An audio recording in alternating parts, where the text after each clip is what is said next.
What is up? Welcome back to Softcore History. I am your host for the week, Rob Fox, joined as always by Dan Regester. Always a pleasure to be with you, Rob, at my apartment. It's my home away from home. Feel lucky this week. Yeah? Feel lucky this week. You had a good weekend? Last night I had to confront some crackheads. Oh, yeah? Yeah. In your apartment? Parking lot, yeah. So got back from the movies at about 1 o'clock at night. Saw a car that clearly did not belong here with a... Very classist of you. well, But go on. cracked windshield, beat up car, woman sleeping in it. Look, man. Without teeth. Sometimes you gotta take a nap. And turns out her boyfriend was going around just breaking into cars. Just seeing what was open or smashing? Just seeing what was up and Yeah. pulling handles. Yeah. So I confronted him, chased him off. He left. Good. I mean, yeah, he doesn't want to, you know. He didn't want that smoke. Well, it's like a raccoon, right? Mm-hmm. If you catch it digging in your trash and yell at it, it'll leave. Unless it's rabid, and he wasn't rabid. The human rabidity is he was on PCP, and he wasn't on PCP. I've done it before, though, and they usually have a gun on them. Yeah, why would you do that then? Just call the cops. No. Dude, handle What your about own it? business. All right, because you don't have a gun. I had a knife. Okay. But you can't bring a knife to a gunfight. Everybody knows this. You know, I've been playing enough Red Dead Redemption, I could throw the knife right through his skull. I wish you were Italian so I could use the line from Untouchables, like typical Dago. I think he calls him a Dago. He uses some Italian slur. The Mick doesn't really use a knife too often. I don't know. No. Well, Unless they're like pruning the flowers, the florist in the town. Or it's a matter of honor for Amsterdam in gangs in New York, and he has to use knives. Good boy. Yeah. So sometimes. Yeah. But yeah, I like That's a wound. That's a wound. I like That's a kill. Brendan Gleeson's fucking shillelagh club. He just notches in gangs in New York. Mm-hmm. Big redhead dude. Yeah. Anyway, we got a fun one today. They're always fun. They're always fun when I'm with my best friend, Rob. I like this one because it's both topical and evergreen. Oh, you're just going to plow through that. Okay. I guess I don't make like your top 5 list. If this was MySpace, would I be in the top 8? You're one of like 4 adults I see regularly at this point. So Yeah, but are you going to be one of those lame adults that say their kids are their best friends? You No. don't even know your kids yet. fuck no. They stink. Even if they're rad, They actually smell. I don't have any opinion on their personalities yet because they haven't developed stink. They don't smell. I mean, Sammy shits his pants still, but it. Yeah. the other 2 are fine. Finn occasionally.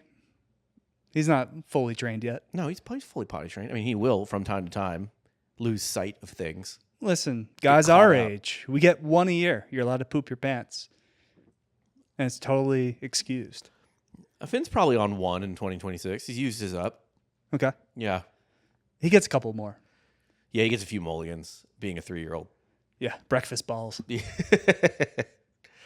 But no, so I actually said I was going to do this episode a while ago. I can't remember if I said it on the Patreon or the main because I can't remember where that episode was. We don't remember anything we say on the show, to be fair. I black out. I'm Will Ferrell debating an old school. I'm just like, the show's over. I'm like, oh, what happened? Like, if someone tried to cancel me for what I said on this, not that that would ever happen, but I would literally just be like, We could only dream. I don't know. We I could can only only dream the hope success that we get canceled. Yeah, I want to get to that level, but I'd be like, dude, I don't know what I'm saying. You shouldn't listen.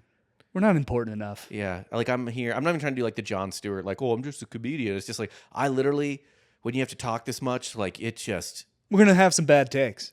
some takes I don't even know that I'm saying. I'm going to stumble over my words. I'm going to mispronounce things.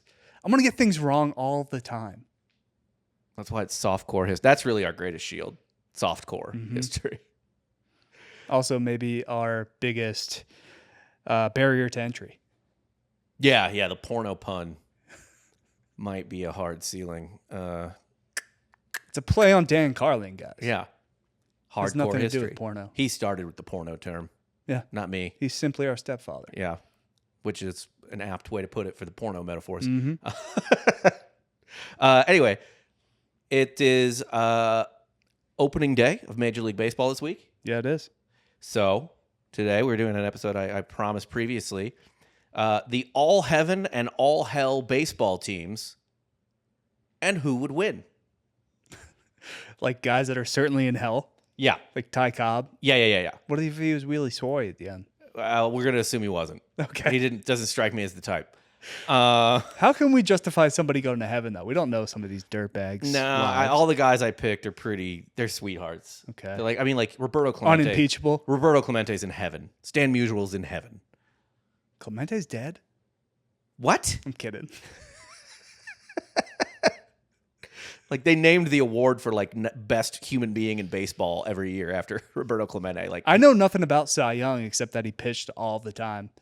he didn't have enough smoke for me to decide on an afterlife. These are like definitive. Do we have an all purgatory team? Oh, I should have. We'll save that for later. This was like fairly intensive finding some of that at the hell. This is going to be mostly focused on the hell team. What are you going to do with the Jewish players? They don't believe in an afterlife. I don't think there's any Jewish players on this list. Also, Sandy Koufax is still alive. I don't know which dead Jewish. So this is one of the rules. They have to be dead. They have to be in heaven or hell right now. Yeah, either looking down or up. Yes. Now, I will say. And Sandy Koufax is the only Jewish player I really know. Right, and he's alive. For now. For now, he's close. Be kind of morbid if he just passes in the next 2 hours before we put the show out. Yeah, we also have Sean Green of the Dodgers, who famously hit 4 homers in a game one time, I think in Milwaukee, but he's alive, obviously. Mm-hmm. So yeah, they have to be dead. They have to be qualified in the afterlife for playing. Okay. So, but what about kind of those rare situations, like a Ted Williams, who froze his head? We don't know where his soul is. Well, he didn't make the list. Okay. Because, look, Ted Williams is an interesting case because Ted Williams famously a dick. Yes. Like a dick, but just surly. Right? War hero, though. War hero, yes, but killed people in war. So does that count? I don't know. I don't count it In against them. the eyes of God, does that matter if you're killing the enemy in war? Well, it matters, I guess, depending on the war. Like if you're some like Mongolian raping and pillaging some Viking. But he's definitely in hell because he cheated death. He froze himself. Well, if his brain function is frozen in time, then his soul is tethered to here. Okay. But he didn't make the list either way. Gotcha. But he is a purgatory team. He might be the purgatory team captain. He is. Yeah. He's the coach. Yeah. Player captain. Yeah. So we just have heaven and hell. Fuck. Yeah, he's on team purgatory for sure. We have heaven and hell today. We're mostly going to focus on hell because heaven's not that fun. Like, it's just like, yeah, he was a nice guy. He was a nice guy. He was a nice guy. Whatever. And really good. Well, I'm also going to debate whether or not they were in heaven. That's fine, and we can. I might know some little nuggets that point against their case for heaven. Okay. Well, I had to keep Tony Gwynn off of Team Heaven. Because you just hate Tony Gwynn. I think probably... we have to address... That's the elephant in the room when it comes to this specific podcast. Why do you hate Tony Gwynn so much? The old slap and waddle. I'm sorry, you like to hit for average. Slap and waddle. Got on base. I just can't... I'm not totally certain that a glutton like Tony Gwynn made it to heaven. You're a bad dude. You're just a bad guy. Imagine if his son hears this. I know. That could easily get to him. Could easily get to him. I mean, technically. Is he still in the league? No. No? No. Okay. No. I didn't know if he was floating around as like a utility guy. No, he was in the league like 20 years ago also, I think. Tony Gwynn Jr.? Yeah. Really? Like... It couldn't have been that long. maybe like 16 years ago. Like 2010, basically. Yeah, he's born... Tony Gwynn Jr. was born in 1982. So he would be a miracle if he was still playing. Yeah, I have no real concept of how old Tony Gwynn was when he died. He was young. He died young. Yeah. I guess I don't know how long ago that was. It's been a while. Time's just passed me by. Yeah, I don't know. It could have been 5 days ago for all I know. But, so yeah, again, they have to be dead. So there's no Wander Franco or Barry Bonds on the Team Hell list. Both of them will make it eventually. But what about guys that almost died, like Big Papi? I think he's Team Heaven. He's just too jovial to go to hell. He definitely was on the roids. Yeah, he was juicing. I didn't really put any steroids. Well, all the steroids people are alive, except for like Ken Caminiti. But I don't think Ken Caminiti, he would be on Team Purgatory, if anything. Big Papi, though, also banged a drug dealer's wife. And that's why he Got shot. got shot. Maybe he was saving her from that life. That's true. Probably not, but...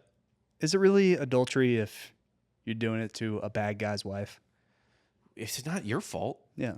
Not your problem. I mean, I guess if you knowingly do it, which he probably did knowingly do it. But I'm pretty sure he like briefly died with the amount of blood he lost. yeah, well, the best ability is availability, and he's not available. He's not available for Team Heaven. No, he's available for TV. Yeah, but not for Team Heaven. Yeah. Gotcha. All right, so let's get into the all-hell team of Major League Baseball players. We're starting with the man we covered, the catcher, Marty Bergen of the Boston Bean Eaters. If you're wondering why he's in hell, I highly recommend listening to the full episode. But the long and short of it is that's on Patreon. Patreon.com/softwarehistory. Okay. Yeah, I think you're right. Patreon.com/softwarehistory. We'll go into his whole backstory. First off, he was insane. And that insanity climaxed in 1900 when he murder-suicided his family. Yeah. With an axe. Including his 2 small children and his wife. He's first ballot, all hell. Oh, yeah. Unlike for the Hall of Fame, in which he did receive votes, but did not make it in. Yeah, it'd be weird. It's like putting Chris Benoit in the WWF Hall of Fame. It is funny to me that, like, I think Curt Schilling received votes, but they kept Curt Schilling out for They kept Curt Schilling out because he's a dick. Yeah, for his memery. He deserves to be in. He's... Because he had a failed video game company? Well, no, it's because he posts, like, fucked up memes, essentially. And he was... I think he was also... This will sink you, too. Jerk to the media. Yeah. You can't be mean to those nerds. Nope. They keep you out. Hold a grudge. They really do. And they're all too happy to do it, Kurt. Who he is as a human being. Do you think that'll evolve, though, with all the older sports writers dying off? Like the Bob Ryans just dying off. It'll get worse. You think so? The younger sports writers are way more of character clause types. So because it's already in place, they want to live up to that kind of stigma as No, a sports reporter? They'll use the character clause to make people adhere to their coastal sensibilities, essentially. Their political beliefs. Yeah, more or less. What about the steroid guys, though? They'll be cool with them. They'll be better with them. Gotcha. But if you went out and were like, I want Donald Trump to be president, it's going to cross their mind. It's going to cross their mind. That's not a lot more baseball players than you would have. Yeah, it's a lot. Though you're eliminated in half, if not 60, 70% of player. Yeah, look, that's not a comment on the president one way or another. That's not what I'm trying to do here. I'm just telling you that I follow enough of them on Twitter. That is how they think. That is gonna come up. They're also rich as fuck. What? Most baseball players. Yeah, no shit. So, they want a tax break? They're gonna vote Republican. That's just what they're gonna do. Yeah.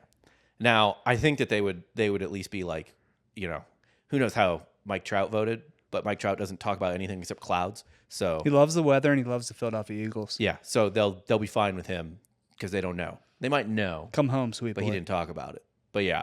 He's being wasted away in Anaheim. It's the saddest thing I've ever seen. He should be in team hell just for that. Wasted potential. Selfishness, yeah. I agree with that. At this point, it's on him. It used to not be on him. It's on him now. Being so selfless, you're actually selfish. Yes. That's kind of a Demand thing. the trade guy. That's kind of a thing. Yeah. So Marty Bergen killed his whole family with an axe. He did. And in his defense, like I said, he was fucking insane. He was an all-defense catcher. Think of like one of the other Molina brothers, like Benji, like all D. No bat. They're not going to like that comparison.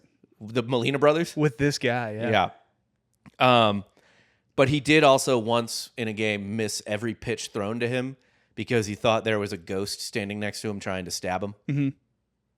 Yeah. He was constantly... Now, remind me, why was he insane? Was it like a Mercury situation? No, it was just genetic. I think they think he had schizophrenia and stuff. That's right. And it might have been compounded by blows to the head. I don't recall. CTE. Yeah. Yeah. Which Cam Scadaboo does not believe in. Dr. Cam Scadaboo. Yeah. Listen, he had to apologize for that. Don't do that, Cam. No. There's no reason to apologize for being yourself. Also, what do you want from a man named Cam Scadaboo? From Arizona State. What could you possibly... This is what I want. This is actually what I want from Cam intellectually Scadaboo. demand of a man named Cam Scadaboo. Hard-nosed running back, 3 yards in a cloud of dust, Yeah. head first. He's just like... He is living proof of CTE. Yeah. If anybody would know about CTE, it's him. Yeah, but he's got so much CTE that he doesn't think it exists. Yeah. It's actually breaking off on the other side of the horseshoe. Yeah. He's actually perfectly fine now. Like at a certain point, you develop Parkinson's, but if you go past that point, totally fine. Mm-hmm. You got to get through. It's like running. Keep going. Yeah, you got to just keep chugging, keep those legs moving. But yeah, so Marty Bergen also thought people were trying to assassinate him constantly. Okay. He would sit in certain ways in the dugout so that he could kind of have like a 360 vision to make sure an assassin wasn't. Got to have your back to a wall. Yeah. Dickhead teammate. I always do that when I go out nowadays. I just kind of assess the situation. You gotta be facing the door. Mm-hmm. You can't get got by a mass shooter in like a Chipotle or something. You can't be a made man. Well, we're not. No. So it's fine. Wait, I always get that confused. Made man in the Italian mob means you're higher up, but it also means you get assassinated? No, you can't touch a made man. And the reason that Joe Pesci was killed in Goodfellas is because he killed a made man. Right. But I think I conflate the two. What's it mean when you actually whack a dude? Is it just whack? I guess, yeah. Okay. Wrong ethnicity to... We need more Italian viewpoints. Get Veronica back on here. I don't think she would have much insight into it, but maybe it's in her blood. Well, she doesn't believe they're white. I think a lot of those guys don't either. Most Italians? Like the real gabagool.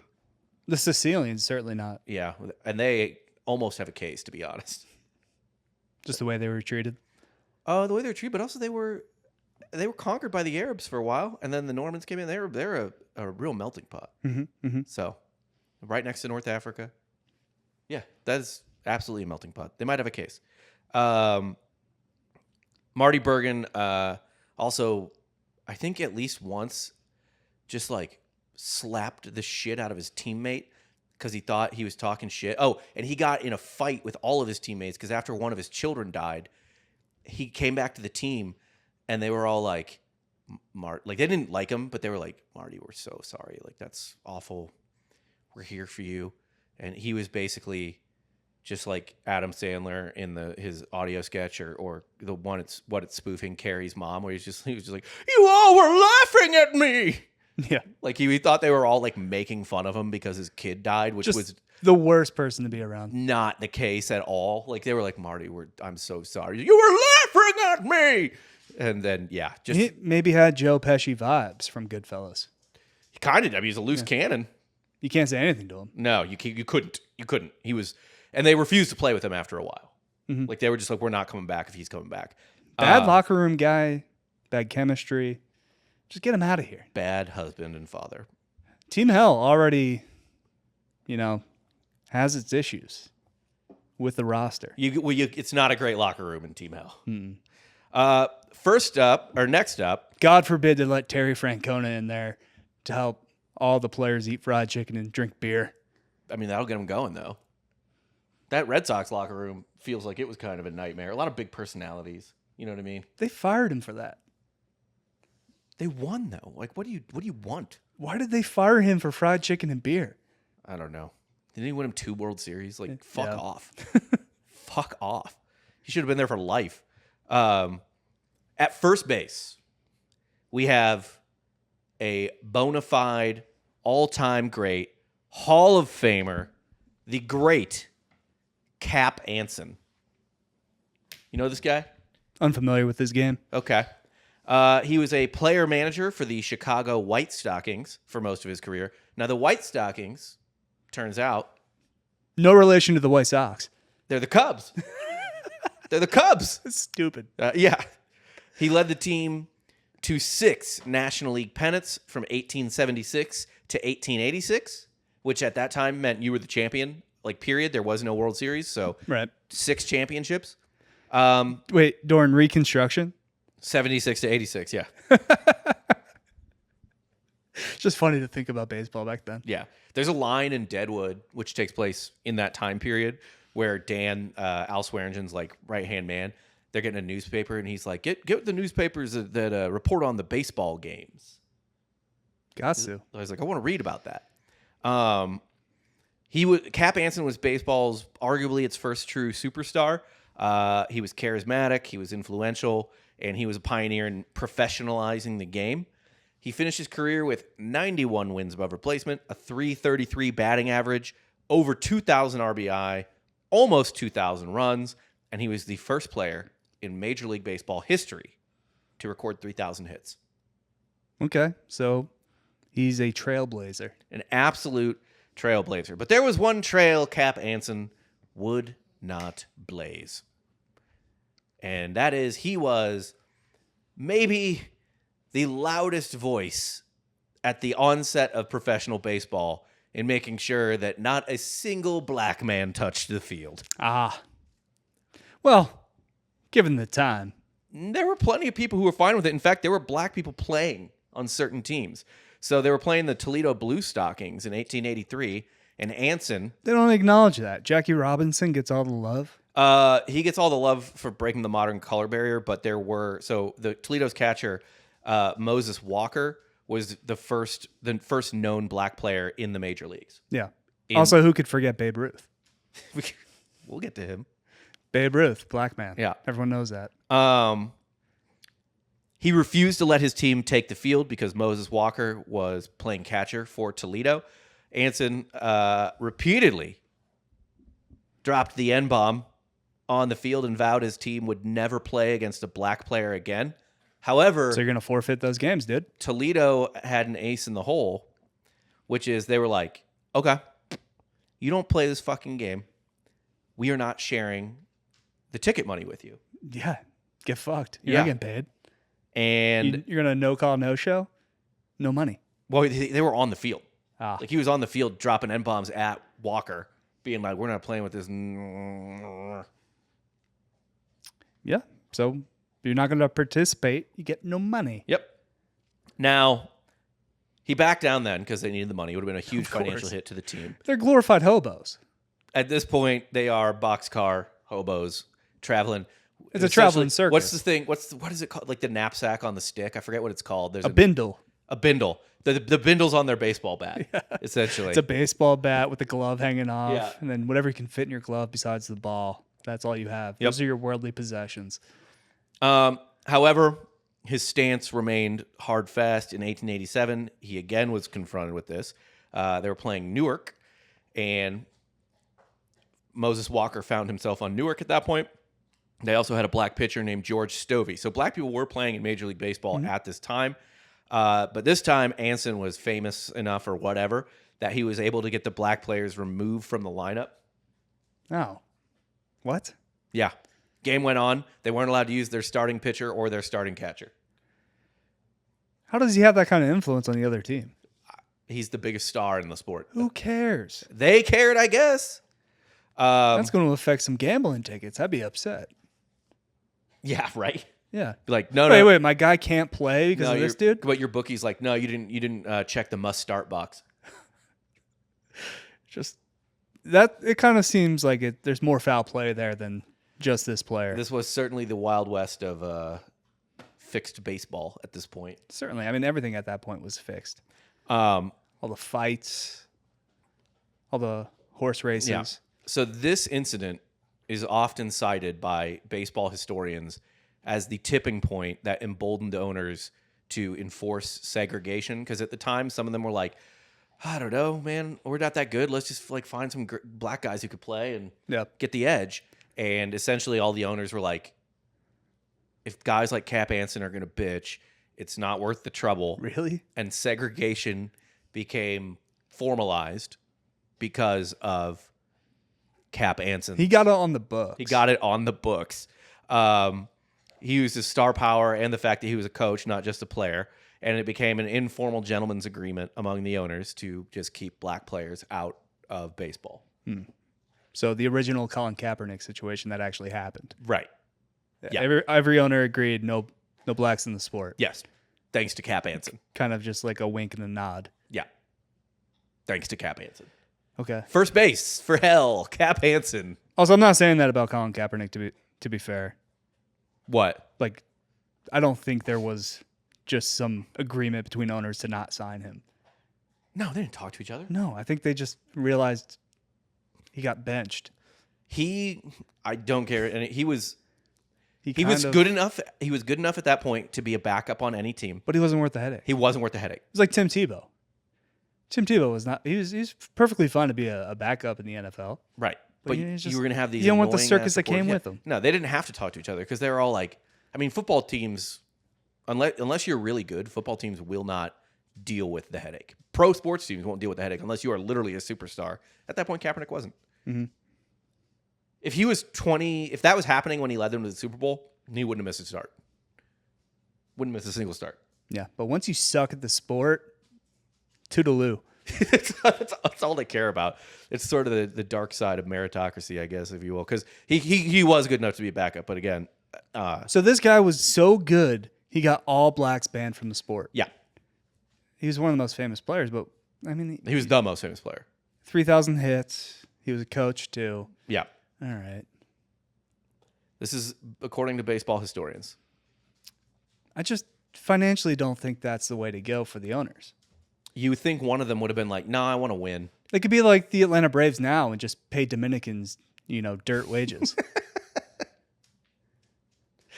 Just lock them in long term for really low contracts. The scummy Atlanta Braves. Got us a ring. Got us a ring. COVID ring. Shut the fuck up.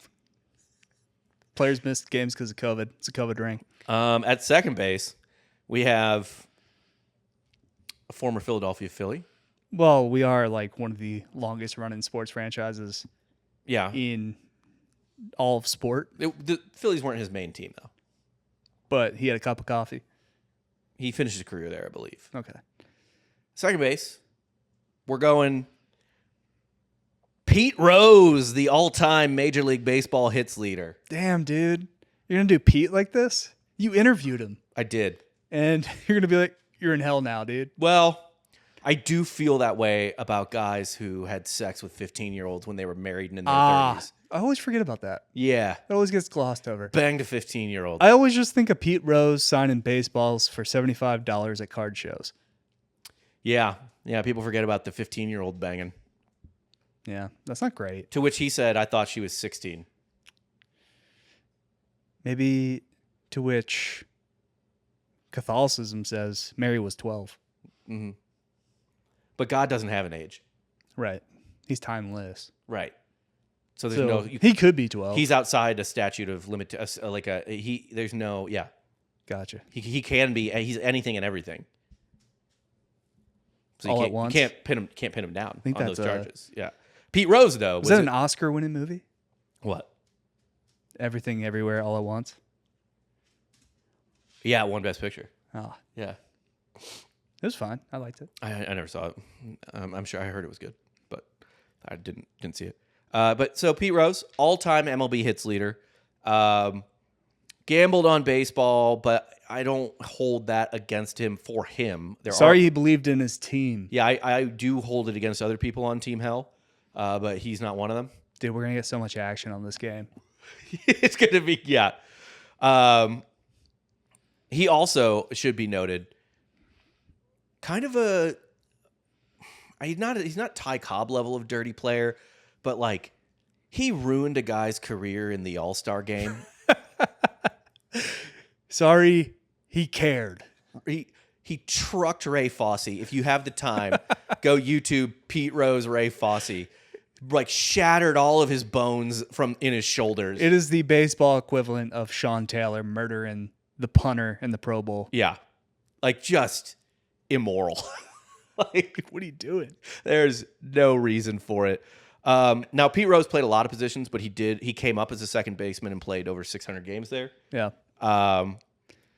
And second base was short on pieces of shit. We're going to have some leadership conflicts here, though. Multiple managers on the same Multiple squad. player managers. Yeah, Cap Anson and Pete Rose. Rose, again. And then the other guy's seeing ghost. Well, he's in hell, so he's finally valid. He has no idea who's talking to him, which one is a point of authority. Who's in charge. Yeah. So Rose, he had sex with a girl when she was either 14 or 15 years old in 1973. I always forget about that. But I only remember Karl Malone for doing the same. Oh, if we can do an NBA one later, but he has to die first. For sure. But for whatever reason, the only athlete I remember just like routinely was hooking up with underage girls was Karl Malone. And he just kind of skates by. I don't. It probably wasn't the only time, but I routinely is probably strong. He did get the 12 or 13-year-old girl pregnant. Yeah. Which isn't great. And he should have been in jail for that, but everyone in the town kept it quiet because they didn't want to ruin his career. By the way, that child was born and ended up playing in the NFL. Mm-hmm. Interestingly enough. I forget his name. But so the girl was either 14 or 15 in 1973 when Rose, who was about 32, and married to his first wife, Carolyn, and the father of 2 young children at the time. He contacted her. They started having sex. It started before her 16th birthday. They also had sex in locations outside Ohio, which means he was a sex trafficker. Cross state lines. Yeah. And his only excuse was just, I thought she was 16. Now, 16 was the age of consent in Ohio at the time. However, man's laws are not heaven's laws, I guess you could say. That's still fucked beyond belief. And the fact that he was married with 2 young children. She was closer in age to his children than he was to her. Yeah. And she was a sophomore in high school, maybe a freshman. Yeah, Pete Rose, mostly bad dude. Yeah. I think he was kind of like a serial sexual harasser too, but I didn't put that down. Did you bring it up during your interview, or? No, he just talked about how they always won All-Star games because they had the black players. That's a direct-ass quote that Pete Rose gave me. He was like, we always won the All-Star games because we played on AstroTurf, and the National League had more of the black players. We were faster. Never meet your heroes, guys. I remember when I saw Arnold Palmer towards the end of his life when I was working at Golf Channel, and he's giving a speech to the entire company and just starts going on a tirade about how Asians are going to take over the sport. I'm like, I hope they're not filming this and release it. Not a good look for the king. Didn't happen. Not so much on the men's side. Oh, they've been controlling the women's side for 20 years. Yeah. That's nothing new. No. Real quick, before we keep going, we do have some ads. First up is Prize Picks. Download the Prize Picks app today and use the code SOFTCORE to get $50 in lineups after you play your first $5 lineup. That's code SOFTCORE to get $50 in lineups after you play your first $5 lineup. Prize Picks, it's good to be right. What is Prize Picks? It is the best daily fantasy app out there. I have been going bananas on it in March Madness, taking the more or less option for players on points, on rebounds, on assists, on all 3 of them combined. It doesn't matter. I have been locked into the tournament, and the more I watch it, the more I feel like I have a better handle on how dudes are going to do, and especially against the teams they're coming up playing against. I don't know if this guy's going to get that many boards against against Houston or whatever. It doesn't matter. Prize Picks, by the way, is available here in Texas. It's available everywhere that you can download the app. Prize Picks Daily Fantasy is so much fun, whether you're playing college basketball, if you're into the NBA or the NHL. And coming up this week, the best thing that I am at in Daily Fantasy, baseball is starting March 26th. Prize Picks is the best place to do daily fantasy for baseball. I'm going to be all over that. I will drop my lineups on my Instagram stories for opening day, taking more or less on, hits, strikeouts, whatever. I mean, you got Skeens going opening day. You got to take the the more the higher number on strikeouts there, right? That's how I feel about it. As far as Skeens goes, new feature alert with Prize Picks, by the way. They have early payouts. So if your player gets off to a hot start, you can cash out those winnings before the game even finishes. Get in on the actions. Prize Picks is now available in all 50 states, including California, Texas, Florida, and Georgia. Prize Picks puts their users first, so all withdrawals are fast and secure. Prize Picks accepts most major payment methods, making deposits into your account quick and easy for every sports season. And I'm telling you, baseball for me is, because I'm a big fantasy baseball player, so daily fantasy, love, love, love, love, love. And on Prize Picks, how you play is up to you. If you want flexibility, choose Flex Play, where you can get paid even if one of your picks misses. And if you want the biggest payouts, go for the Power Play. And you can like 11, 12x what you put on your daily fantasy lineup. I had one that didn't hit today, unfortunately, but it was like a 4-player lineup in college basketball, and I think it would have been like 11x if they had all done what they were supposed to do. No matter how you play, Prize Picks is a great way to put your takes on sports to the test. Download the Prize Picks apps today and use the code SOFTCORE to get $50 in lineups after you play your first $5 lineup. That is code SOFTCORE to get $50 in lineups after you play your first $5 lineup. Prize Picks. It's good to be right. Next up, we've got Shortstop, Swede Risberg. Love the name. Yeah. He was... Sure, I won't love the human. He's not one of the most egregious on the list. It's like the only thing against him. He has tattoos. Yeah. He's in hell. Yeah, he was Jewish and he has tattoos, so couldn't. He was one of the ringleaders of the Black Sox scandal. And despite mostly being a glove-first shortstop, God forbid a white guy get a little motion. Sorry, he wants to fix the World Series. It doesn't mean he's in hell. Hang on, I'm not done. Okay. I'm not done. Despite being a glove-first shortstop, he was somehow the guy who muscled people into going along with the World Series. Mm-hmm. He was breaking bones. He was taking down knees. He actively pressured holdouts with threats of violence against them or potentially their families, I think. But most infamously, he when Shoeless Joe Jackson, sweet Shoeless Joe, who could barely read, like literally, was like, I don't know, I think this is wrong, y'all. Risberg threatened to murder him. It was just a threat. He didn't do it. And which made Shoeless Joe go along with the plan. Okay. Shoeless Joe thought it was real. Shoeless Joe, he threatened an illiterate man with murder to fix a World Series. You're just making excuses for Shoeless Joe. And Shoeless Joe then gets tarnished and banned from baseball for life. He testified all this, and then they were like, why'd he do it? And Shoeless Joe goes, this is just like how sweet and simple he was. He just goes, Swede is a hard guy. Hard motherfucker. Hard motherfucker. Hard doesn't mean you're in hell. He's in hell. Swede was also one of the, like, he was the person that played so badly that he was like Emmanuel Clase throwing a pitch 20 feet outside the box. Because he was a defensive superstar. He had 4 errors and 8 total miscues defensively across the series. His bad fielding made everyone be like, there's just no fucking way something's not up. Okay. So he threw the World Series the hardest of all after threatening to beat the shit out of and murder anyone who didn't go along with it. He had a bad series, and he was taking it out on his teammates. Risberg showed zero remorse for what he did for the rest of his life. Yeah, but how much Riz did he have? Not enough. Clearly. And can't get him to go along with it. His first marriage ended in divorce in 1922, which was extremely rare at the time because his wife got granted a divorce in 1922, citing his cruelty. She had enough evidence that he was cruel to get a divorce in 1922.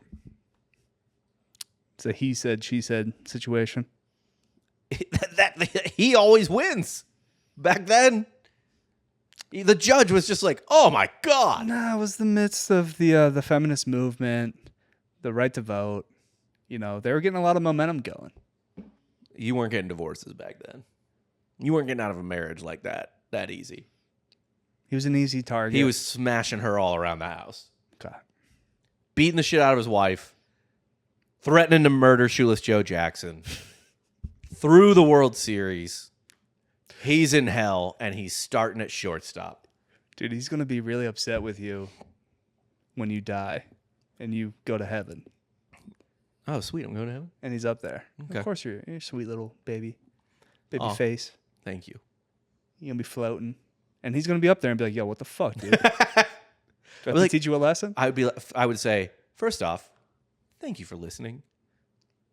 Means a lot. Well, in the afterlife, I feel like you can be anywhere. I'll be like, whoa, what were our heaven hear numbers? everything. What were our heaven? We weren't charging advertisers enough. It's honestly, everything's hell because it's probably the situation in The Dark Knight Rises where he turns all the phones, or just the regular Dark Knight, where he turns all the phones into scanning and sonar. Yeah. That's just your everyday life. Pretty much. At third base, we have one of the greatest players in Major League Baseball history. Don't you do it. Mr. Ty Cobb. Just because he beat up a man with no hands and dropped an M-word a time or two. Well, like 20,000 times probably. And he beat that man because he got called the N-word. Yeah, which... So really, he was just beaten down on he intolerance. beat up a disabled man who called him the N-word. And it wasn't that he was offended at the use of the N-word. He was offended because the man was implying that he was black. Yeah. That Ty Cobb was black. One of the whitest men I've ever seen. And Ty Cobb, being so furious at being accused of being... Did he just have like soot on him at black. that specific day? No, it wasn't a Ned Kelly situation where they couldn't identify him because he had dirt on his face and they thought he was an Aborigine. Yeah. The Great Australian Outlaw, which I believe is a Patreon episode. Yeah, that was like last week. So Cobb, one of the greatest players ever, hit 400 multiple times, stole a ton of bases. Don't really need to explain it. He's inner circle, all-time great, top 10 player. Drop kicked a guy. Go Google Ty Cobb slide home plate and tell me that man's in heaven. He ascended above the clouds. Put it up on the video for this because it is it's the credit to him. It's the funniest baseball picture I've ever seen. Ever taken? Yeah. I'll make a mental note. Yeah, this is one of the best photos of any sport ever. It is better than the Wade LeBron, dunk. It's better than I can't even think of other. It's better than the Jack Hughes toothless American flag around it's the best. Ty Cobb, extremely racist, even for the day. That's what I like to note. Like, obviously, everyone was kind of racist back then, or very racist back then. But when it's even for the day, right? We bring up alcoholic for the day, right? Because everybody was an alcoholic back then. So right. being an alcoholic then. So if they could see really meant something. It means a lot. It had weight to it. If someone's being like, Ty, you need to calm down on the slurs in 1908, it's a problem. He sounds like a problem. But yeah, the main thing against him, the main one, he doesn't have any he doesn't have like an axe murder or anything like that. But he is generally known as a huge fucking asshole. Not as bad of a teammate as Barry Bonds, but potentially. Wow, dude, just throwing Barry under the bus there. Barry's a piece of shit. Barry's going to hell. What the No one's ever liked Barry Bonds. Sorry he had a fall guy. Barry Bonds is a fucking piece of shit. He was such a good guy. One of his boys went to prison for him. I don't think that's it. You don't think that's why? He was a good guy at writing checks. Balco, dude. Would you serve? How much would it take to serve like 3 to 5? There's a number. On Barry's behalf. There's a number. There's absolutely a number. 3 meals a day, you got a roof over your head? I've got kids, yeah. You're probably not doing max security. No. Oh, go play pickleball for 3 to 5 years? Yeah, your kids, they can come see you. There's a number. There's a fucking number. I'm going to get out on good behavior. And it's probably not even 7 figures. You could probably pay me It's absolutely 7 figures. You could probably pay me $500. Okay, if I was single and childless, Six could get it done. I make like $100,000 a year in minimum security prison. That's not enough. $100,000 a year. We're going. I'm doing better than I would now. Yeah, I know, but I'm going at minimum. If I'm single and childless, $200,000 a year minimum. We're talking about the greatest baseball player to ever grace but knowing, the sport. Knowing how much money he had, I'm like, yeah, dog, that's gonna be $1 million. He's going to cut you off a check at the end too, I'm gonna need a check at the beginning. like a performance bonus. I'm gonna need a check at the beginning that I can put away. Oh, you want a sign-in bonus? Okay. So I can invest it and then go to jail and just let that money. I'm not gonna use it. You can get that Allen Iverson deal where you get all the money when you're 50. I don't want that because that money's not growing. The Reebok deal. They were probably hyped to sign that. They didn't think that Allen Iverson was making it to 50. Yeah, probably. Although I'm sure there's some in the contract, like give it to my kids or something. Like his estate. Yeah, but Ty Cobb's in hell for more just like general. I don't know much about him in his later life. Dicketry. Well, just kind of in retirement. Curmudgeon. What happens? Like after baseball, what's he do? There's a whole movie about it. Tommy Lee Jones plays Ty Cobb, which lets you know the type of surly man he was. What's wrong with Tommy Lee Jones? I'm just saying, if they're casting Tommy Lee Jones and not Tom Hanks, you're a type of guy. He was investigating aliens? What? Tommy Lee Jones? Oh, yeah, Man in Black. No. He's surly. He's always Ty Cobb really got in the UFOs. He's a dick. He's a dick. So you got to have a guy who plays a good dick. And he got nice suits. Yeah. Next up, this one might be a little controversial, but I have enough stuff to back it up. All right. Outfield. I'm not going to dispute Ty Cobb. Yeah, okay. Kirby Puckett. Kirby Puckett. And this is only partially because of the 1991 World Series against the Atlanta Braves. Yeah, I'm going to have to hear you out. Puckett's a Hall of Famer, 10-time All-Star, .313 career average, 6 Gold Gloves. We'll put him in center. Puckett, first off, look, this isn't the best qualification for Team Hell when you're talking about professional athletes, but serial cheater on his wife, Tanya. Tanya Puckett also alleged that Kirby Puckett physically abused her and threatened to kill her on multiple occasions. In September 2002, Puckett was accused of groping a woman in a restaurant bathroom and was charged with false imprisonment, 5th-degree criminal sexual conduct, and 5th-degree assault. Another woman asked for protection from Puckett and claimed in court documents that he'd shoved her in his condominium during the course of their relationship. Okay. So just beat up ladies. Yeah, not great. Yeah. Yeah, that's hell worthy. And then he died pretty quick.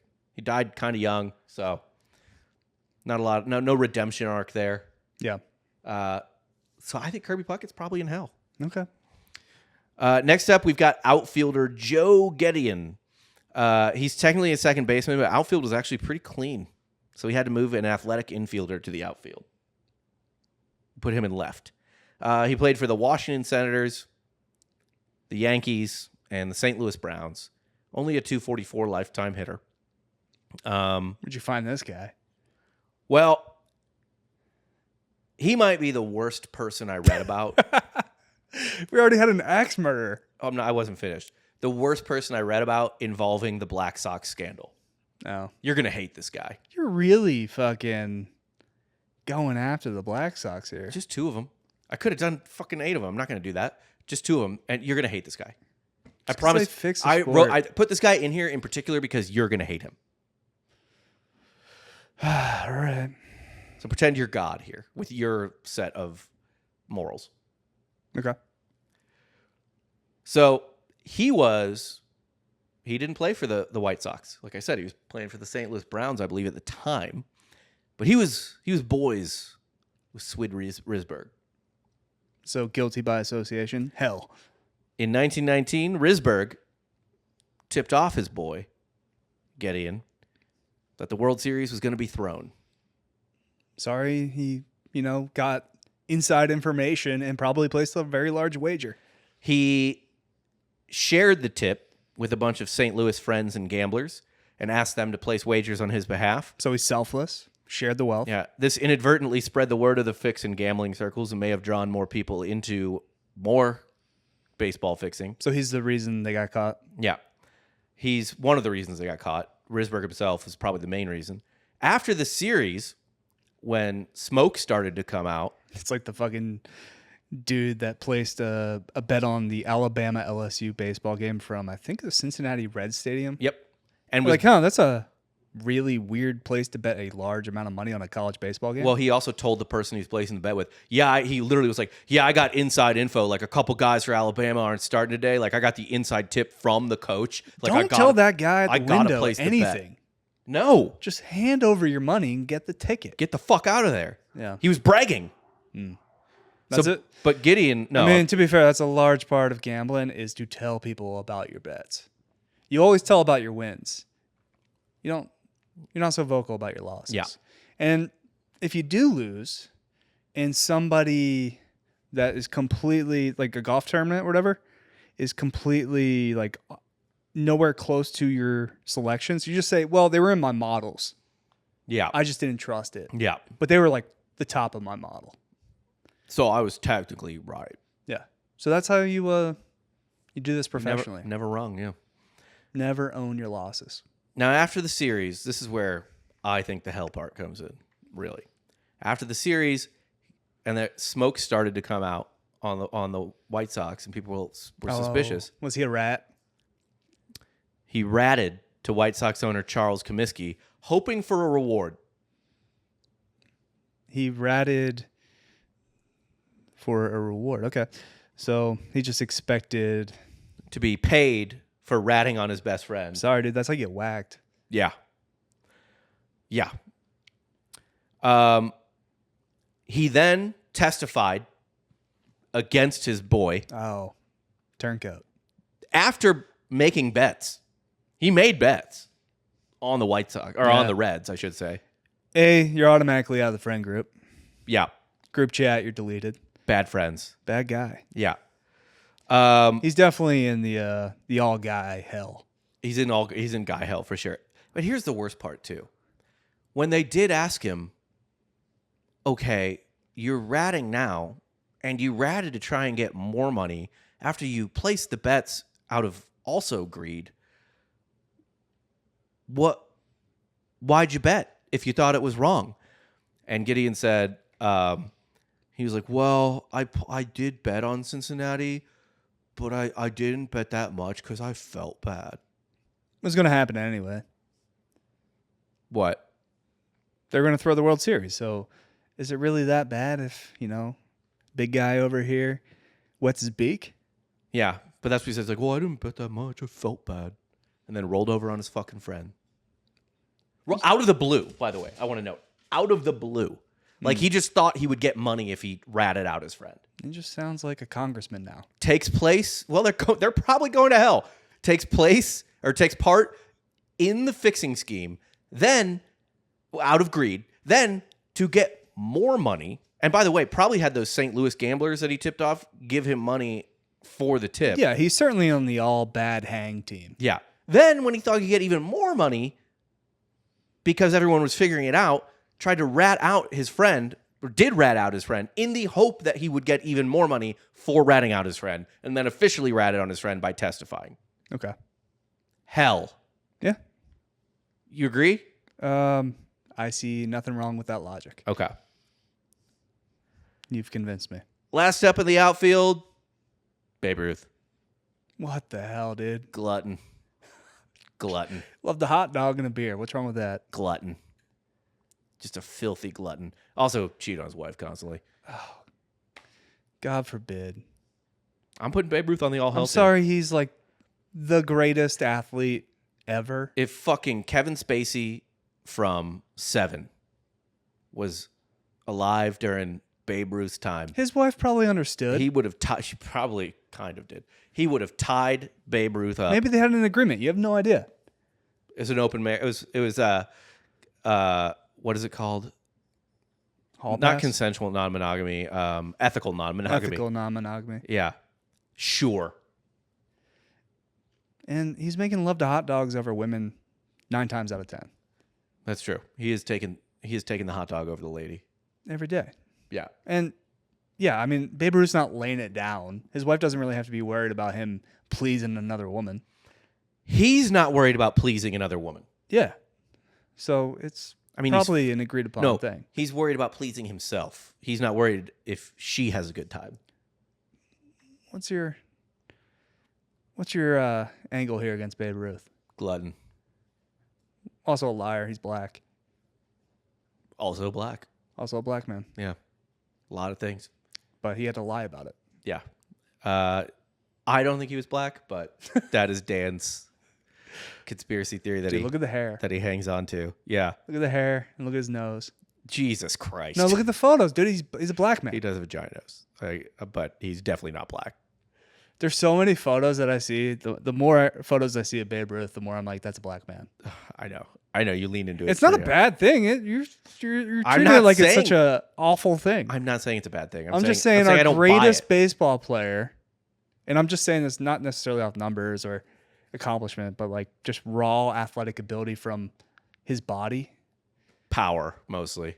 This show is also presented by Factor Meals. Head to factormeals.com/softcore50off. That's softcore 50 off, and use the code softcore50 off to get 50% off and free breakfast for a year. Eat like a pro this month with Factor. This is for new subscribers only. It varies by plan. One free breakfast item per box for 1 year while subscription is active. What is Factor Meals? It is just something that is going to change your life if you are a busy human being. I have 3 kids, and I have 2 jobs and 1 wife, and I am busy. I'm busy all the time. I am never not doing something, and I want to eat like a human being, but I don't want to spend money on restaurants when me and my wife are run ragged by our children and my jobs. So what we do is we get Factor. Factor sends you ready-to-eat, high-quality meals for breakfast, lunch, and dinner. They got snacks. They got smoothies. They got everything you can imagine. And here's the best part. It's ready to heat, and it's never frozen. You put it in your fridge, heat it up. It takes like 2 minutes. And, it's high-quality stuff. We're talking filet mignon, pork chops, pasta, all the breakfast stuff you can imagine, all the lunch stuff you can imagine. Their menu is endless. You get to pick and choose. Things do change month to month. They switch stuff up, but like the food is so good. And back when I was single and lazy and wanted to eat like a human being, I didn't do Factor back then. What I did, I would just go to like Chipotle or something like that because I wanted real food. I didn't want to go eat like a McDonald's hamburger. But this is the thing: even the fast casual stuff is more expensive than Factor. Factor is so cheap, and the amount you are paying compared to that, and then compared to the amount of work you have to do to get the food that is just a full meal, veggies, protein, everything, and they fit whatever diet you want to be. If you're keto, if you want more protein, if you want low calorie, if you're vegetarian, it doesn't matter.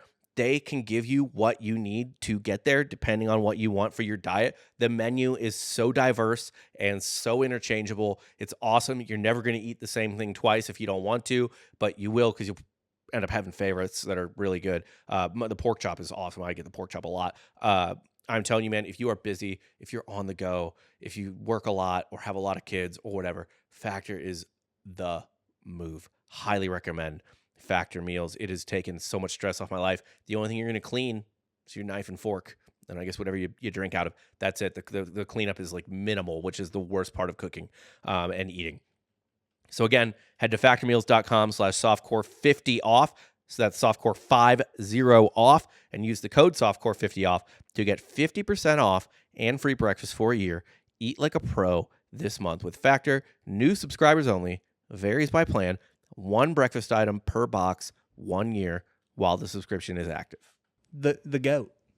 He's the greatest baseball player of all time until Ohtani. Until Barry Bonds. Barry Bonds better. But Babe Ruth didn't have the body of Barry Bonds. So what he was able to perform and get out of his like doughy, fat, just unathletic body, that's great. Greatest athlete ever. Okay. Died before his just time. Raw talent. Died before he should have from gluttony. Why he's not in hell, dude? The devil wanted that man. He sounded like a good dude otherwise. Yeah, he's probably fine. I just kind of ran out of outfielders. And you need to make it a fair matchup. Yeah, also that, because Team Heaven is loaded. At starting pitcher. We're going Team Heaven now? No. This is the last one for Hell. Starting pitcher. Because we're just going to run through Team Heaven. Like, there's not... I don't need to talk about how great of a guy Roberto Clemente was. Carl Mays, a highly effective submarine right-hander and starter from 1915 to 1929, mostly with the Red Sox, Yankees, and Reds. 207 wins, 2.99 career ERA, over 3,000 innings pitched, 5 20-win seasons, including a league-leading 27 in 1921 with Babe Ruth's Yankees. He also helped the Red Sox win the 1918 World Series. Really good player. He also killed a guy in a game. Probably sold his soul for that 1918 World Series. Well, that was their last one before the Bambino. Mm-hmm. So they didn't need to sell the soul. They would have needed to sell the soul after they cursed themselves. No, he sold his soul. They won the championship, and then never again. I think he did win a couple more World Series. Oh, with different teams? Because he was on the Yankees after that. Then he definitely did, yeah. Yeah. Well, he sold the Red Sox soul. Yeah. But he killed a guy in a game. On purpose? Many think so. Did he just throw a ball at his head? Right into his left fucking temple. He wasn't wearing a helmet? No one was. I know. In the batter's box. During a game at the Polo Grounds, Mays threw a pitch that hit batter Ray Chapman square in the left temple. The impact was hard, very hard. Fractured Chapman's skull. He collapsed, and he was carried off the field mumbling, "I'm all right. Tell Mays not to worry." And then he died 12 hours later in the hospital. Dude. That sounds like Billy Mays. What? I'm all right? Yeah, I think Billy Mays died because he hit his head getting off an airplane. I think you're right. I think he did. There might have been cocaine involved, but... Well, there was. Billy Mays here. Yeah, I think he was getting out of a plane, just banged his head against the top where the lights are and everything, and I think he gave himself a concussion and went to sleep and never woke up. Yeah, that'll do it. But also maybe cocaine in his system. That wouldn't surprise me. Yeah. So a lot of people think this was on purpose. He was known before this already as a headhunter. I like it, though. The sport needs it. Soft sport now. You can't go at a guy's head. They have helmets now. Yeah. You can still fuck a guy up, hitting him in the head. You just put it in his ribs. A lot of dudes get it in the face and shit. It's expected to put it in their ribs or in their ass. You got to make them think about it. I don't care about putting it in the ribs. That's fine. Face is a lot. Head is. It's another story. Okay. Yeah, he was known as a headhunter. He led the league in hit batters. I think a couple times. Definitely once for sure. And even Ty Cobb thought he was a piece of shit. It's a point for him, though. If Ty Cobb disagrees with you. No, Ty Cobb was like, he's too dirty. He plays too dirty. That's probably how you think about Chase Utley. No, I love Chase Utley. Yeah. I've heard you say, you're like, dude, Chase Utley's the dirtiest player in the league. Never thought or that. Was. That's Manny Machado. Fuck Manny Machado. So you're putting him in hell simply because he's a dirty player? No, I think he recklessly killed a guy. Well, what did the guy do to him? Stepped into the batter's box? There had to be a story there. There wasn't. He just didn't like the cut of his jib? No, he was just like, it's like a drunk driver killing someone. Okay, so if you drunk drive DUI, that's hell? No. If you kill someone, maybe, especially if you don't feel bad or show any remorse or try to make up for it in any way, which he didn't at all. Didn't give a single fuck that he killed him. Didn't take care of like the widow and the kid. Didn't do anything. He was known as the most hated man in baseball after part that. Of the game. Showed little, if any, remorse publicly. He was just autistic. And publicly refused to accept any personal So all guilt. autists are in hell now? Okay. It's kind of fucked up for you to say. What would be the way to say neurodivergent, but like soul divergent? Spiritually divergent? Did he have red hair? Who knows? I'm not gonna get a color photo of him. No, I guess he died in 1971, but with like freckles. And... yeah. But yeah, he killed a guy on the field, didn't seem to care, and was known played extremely dangerously up to that point, knowing that he could seriously injure or I guess apparently kill someone. It's kind of on the sport. He got a body. So after Didn't give a shit. he got his stateside, did they change the rules of baseball for helmets They started instituting helmets. after him Yeah, but it wasn't directly? like league Because of wide. him? No, I mean they started like figuring out like maybe we should put helmets on these people. But you're considered a pussy if you wore a helmet. yeah, kind of you're a bitch. Kind of like in the NHL back in the day. With like the visors. Well, first just a helmet at all. Yeah. And then they were like, no helmets, but certain people are grandfathered in. I remember when I was a kid, Well, in college, everybody's got a cage. Yeah. I remember when I was a kid, the Blues had a grandfathered player who didn't have to wear a helmet. And then now I think they have to wear helmets and visors. Yeah. Soon it'll be a cage, I'm sure. I like the old school goalie hockey, like Jason Voorhees mask. Yeah, I don't think that offered much protection, but I also don't think goalies actually get hit in the face that much. Probably more now. They have more flexibility. They can get down lower. Yeah, true. Getting that butterfly They're stance. all doing yoga and Pilates and shit. Mm-hmm. All psychopaths. You got to be a goalie. Lacrosse goalies are especially psychos. They don't even have that much They padding. don't have any pads except, the helmet and the chest protector. And a cup, I assume. Yeah, you got to go cup. Yeah. You're taking a really hard rubber ball off the leg. It's going to eventually hit you in the nards. At probably, what, like 110, 115? How fast you can whip a lacrosse ball? Yeah, you can over 100 miles an hour. Easily, for sure. Mm-hmm. At a certain level, anyway. I can't. I sucked. But I was a bad lacrosse player. I think by the time you get to college, it's hitting 100 plus. Yeah. But that is the all hell team. All right. Now let's hear their competition. Next up, we got the all heaven team. We'll kind of run through this a little quicker because Because they're not interested to talk about. nope. At catcher, we got Yogi Berra. Okay. Just a sweetheart of a man. He was a Yankee, though. Yeah. Docking them points. Okay. Just a sweetheart of a guy, one of the most beloved figures in baseball history. That guy's in heaven. St. Louis's own. Just because he had a cartoon named after him? Doesn't hurt. Doesn't hurt. I also don't know enough about his personal life to dispute this. He was just a nice guy. That's all it was. Just a sweetheart. I gotta just go right now, like, check you live, go to their individual Wikipedias and be like, controversy. Yeah. I don't think you're going to get that with Yogi, except for like within baseball. Like, Tell us in the comments If Yogi everything Berra's- fucked up about the all heaven team. Okay, that's fine.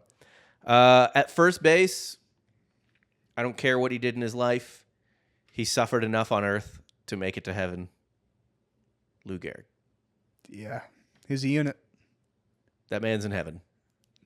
All right, they're stacked already. Lou is the man. Yeah. I mean, it's just the Yankees. You're just doing the 20s I Yankees. think that was the last Yankee. I'm pretty sure it was the last Yankee. Dude, Lou Gehrig, though, just a specimen. Go back and look at photos of Lou Gehrig. Shirtless. Go Google shirtless Lou Gehrig. The fact that he suffered that as his fate, it's just truly, truly cruel. Horrible. It's tragic. Yeah, it is Greek tragedy because he was a Greek god. I wrote a joke in an exec board script one time that didn't get used, where it was like, the fraternity was raising money to defeat Lou Gehrig's disease, and they didn't understand what it was about, so they burned Lou Gehrig in effigy. Okay. I mean, all we'll remember Lou Gehrig for now is dumping buckets of ice water on people's heads. Yeah. Also, I don't want to call it ALS. It's Lou Gehrig's disease. It's Lou Gehrig's disease. Honor the man. Yes. It was around before him, right? Yeah. Certainly. He didn't invent it, but I'm calling it Lou Gehrig's disease. But that was the It point is of the Lou joke. Gehrig's disease, yeah. They thought he invented, Lou Gehrig's disease. and so they burned him in effigy at the philanthropy. Yeah, it's maybe the worst way to go. Yeah, I can't think of it. Yeah, it's about as bad as it goes. Lou Gehrig's disease parlayed with like dementia. I don't think it. I think it was too fast for him to even. No, I'm saying that would be the worst. Oh way to go. yeah. At second base, Charlie Gehringer, just a sweet, humble guy. Who is it? I don't know, but he was known. He was a good player and just known as like one of the like nicest guys in baseball Did you history. Google nicest guys in baseball history? I did my research on this. Don't worry about it. And that's what like the AI spit out. No, it wasn't even AI. I was fucking finding articles and all this kind of bullshit. Okay. At shortstop, another loaded person here, Honus Wagner. I'm familiar with him too. One of the greatest players in baseball history. Early baseball, though. This is kind of like Ty Cobb era. But Honus Wagner was one of the greatest hitters of all time. Famously, he pulled his own baseball card from cigarette packs, which they were sold in at the time, because he didn't want kids to smoke. What a good guy. Yeah. Sorry he hates big tobacco and American businesses. Sounds like a commie. And teammates and opponents called him the most decent and humble superstar of the dead ball era. Just a good dude. All right. Just a good dude. So Can't with refute Team it. Heaven, too, I had to wait. Like, were there better human beings than Honus Wagner who played shortstop? Probably. Were they also as good as Honus Wagner? No. No. So if they're in heaven, I'm not putting your morality above his statistics if you're both in heaven. Even though you should. Meh. It should be a nice little balance. I'm sure I could have found like a 2-year player from the 1920s that left and joined the mob. I bet you and couldn't. lit a bus on fire. You could not have. But there's at some point we need hitters. You know what I mean? Numbers have to matter. Yeah, numbers have to matter here. Third base, Brooks Robinson of the Orioles, the greatest defensive third baseman of all time. According to you. Most people believe that. All right. Although Machado is making a case, but he'll be on Team Health, so just bad dude. What's your beef with Machado? Just bad dude. Just because he's like, spanked you guys a little bit here and there? He never really has. I mean, he's beaten us before, but not. I wasn't never like Machado. I mostly just watch him as a baseball fan. I'm like, dick. Okay. Either way, Brooks Robinson, always known as exceptionally kind and humble, always signing autographs, being a nice guy, regarded by baseball writers and players as one of the classiest guys to ever play the game. Blah, blah, blah. Great player in heaven. In the outfield, got Roberto Clemente, who died in a plane crash trying to deliver humanitarian relief to Nicaragua. We sure about that? We sure he wasn't a part of Iran-Contra? Who could say? I think that was around the time. Yeah, providing weapons to the rebels. If those files ever come out, I'll update the team. Okay. But until they do, as far as I know, he's in heaven. The best human being in baseball award is named after him, so he's there. Also in the outfield, That makes me want to strike him down even more. all right, I need to find the dig dirt. in. I need to dig. Dig into it. He's just like, hey, ChatGPT, tell me everything that connects Roberto Clemente. To Iran-Contra. Yeah. Oh, look, dude, it's right there. Oh, shit. This whole time it's been hiding in plain sight. AI found it immediately. Next up, we got Stan Musial, one of the greatest hitters of all time, inner circle guy. Not much to say. Again, really good human being, a devout Catholic. That's why. That's the only reason he made the team. It's a good enough reason. Well, that and that he's one of the greatest hitters of all time. See the glaring lack of Mickey Mantle. I didn't want to put him in hell. Can't put him in heaven. Come on, man. It's just like he wanted to have a good time, so what? There were enough people who were morally better and also as good numbers wise. Mickey, man. It's fucking Mickey. And actually, here's why I won't put him on Team Heaven. Wasted his talent. Which he himself even said that he was so selfish and obsessed with fame and women and boozing that he did not get the most out of what might be the most talented person to ever play baseball, along with like Ohtani and Bonds. That sounds like a good heaven. Wasting your talent, being with a lot of women, and drinking. Sorry, he likes a good time. Not putting him there. Stan got everything out of it. Roberto got everything out of it. Better human beings. And then last but not least in the outfield, another extremely good human being who is one of the greatest baseball players of all time. Don't do it. What do you think I'm going to say? I don't know. An Atlanta Brave. Yeah. You got to throw your fucking boys on. Who do you think I'm going to say? Just go. I don't know. Hank Aaron. Okay. You got something to say about Hank Aaron? Hammer and Hank? No, he's mostly a good dude. Yeah. Everything I've read about him. Like, just great guy all around. Mentored young players all the time. Went through hell when he was breaking the home run record. I'm sure we'll find out something shitty about him. I don't think so. Hopefully it's not like a Cesar Chavez situation. Oh, man. We need to do a Cesar Chavez episode. Yeah. ASAP. Yeah. Oh, might have to rename that street here in Austin. Boy. Holy fuck. No good. No bueno. Bad dude. That guy. He's on the all hell farm team. Yeah, he didn't have the stats to make it. He's playing single A ball right now. Yeah. Yeah. And then starting pitcher, another, again, very upstanding man and Hall of Famer, Bob Feller. Sure. Right. It's the heaven team. Not All right. a lot to talk about. Who's winning? Team Heaven. Think so? They have God on their side. They have angels in the outfield, literally. I think they're, was Venezuela better than Team USA? Yeah. It's a better team. More motivated team. Not a better team. More motivated. It was it was a better team. It was a better team. Yeah. But who's going to come in to this game? Who's going to have a chip on their shoulder? Might be Team Hell. And they've got some hitters, man. Too much conflict. I don't disagree with that, but here, look at listen. Who's going to lead the team? First off, there's a bunch of player managers that are going to butt heads. I think Cap Anson probably. Now the problem is, will Cap Anson refuse to play? You have a schizophrenic with Hank Aaron and Roberto Clemente on the field. Will Cap Anson even take the field? He will not take the field. So there's going to be a player short. Meanwhile, also a guy is seeing hallucinations as he's trying to play. I think Cap Anson walks onto the field, sees Clemente and Aaron, and is like, "Oh, I guess we're still in hell."